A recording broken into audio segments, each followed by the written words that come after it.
10 வருஷம் போராடி இருக்கோம், அட்டி மேல அட்டி விழுந்துகிட்டே இருக்கு, எந்திரிக்கவே முடியல. ஆனாலும் நம்ம ஓடணும் முயற்சி பண்ணிட்டே இருக்கும்போது தான் ஒரு இடத்துல எல்லாரும் சொன்னாங்க உனக்கு அதிர்ஷ்டம் இல்லைன்னு சொல்லும்போது அதான் சொல்லுவேன், அதிர்ஷ்டம் அது இஷ்டத்துக்கு தான்டா வரும், என் இஷ்டத்துக்கு வராது. நான் கஷ்டப்பட்டு உழைச்சிக்கிட்டே இருப்பேன் அந்த அதிர்ஷ்டம் வர வரைக்கும் அப்படின்னு தான் நான் சொல்லிட்டு உழைச்சிக்கிட்டே தான் இருக்கேன். 3 வேளை சாப்பாடு கஷ்டப்பட்டுட்டு இருந்தேன்னா இன்னைக்கு 3 வேளை சாப்பாடு சம்பாதிச்சிட்டேன். ஆனா எனக்கான வெற்றியை நான் இன்னும் சம்பாதிக்கல. ஸோ எனக்கான இடத்தை கட்டாயம் இந்த மேடையில இருந்து என்னால உருவாக்க முடியும். ரொம்ப நன்றி. வெற்றியாளனுக்கும் தோல்வியாளனுக்கும் இடையில் இட்டு நிரப்பப்படுவது ஒன்னே ஒன்று வழியா தான். ஜெயிக்கிறதுக்கு ஒன்றும் பெரிய பெரிய திறமையெல்லாம் ஒன்றும் தேவை கிடையாது. நிறைய படிச்சவங்க இருக்கான், ஏன் நிறைய பேர் ஜெயிக்கல? கடும் உழைப்பாளி என்று நம்மால் அறியப்பட்ட பலர் இருக்காங்க, ஏன் ஜெயிக்கவே இல்லை?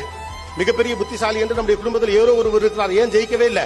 வெற்றியாளருக்கும் தோல்வியாளருக்கும் இடையில் இருக்கக்கூடிய இடையிலான கேப்பை ஃபில் பண்றதுக்கு பேர் டிசிப்ளின். That discipline matters. உங்களுக்கான லைஃபுக்கு ஒரு பிலாசபி இருக்கும், உங்களுடைய வாழ்க்கையில் ஒரு தத்துவம் இருக்கணும். வெற்றி மட்டுமே உங்கள் வாழ்வின் தத்துவமாக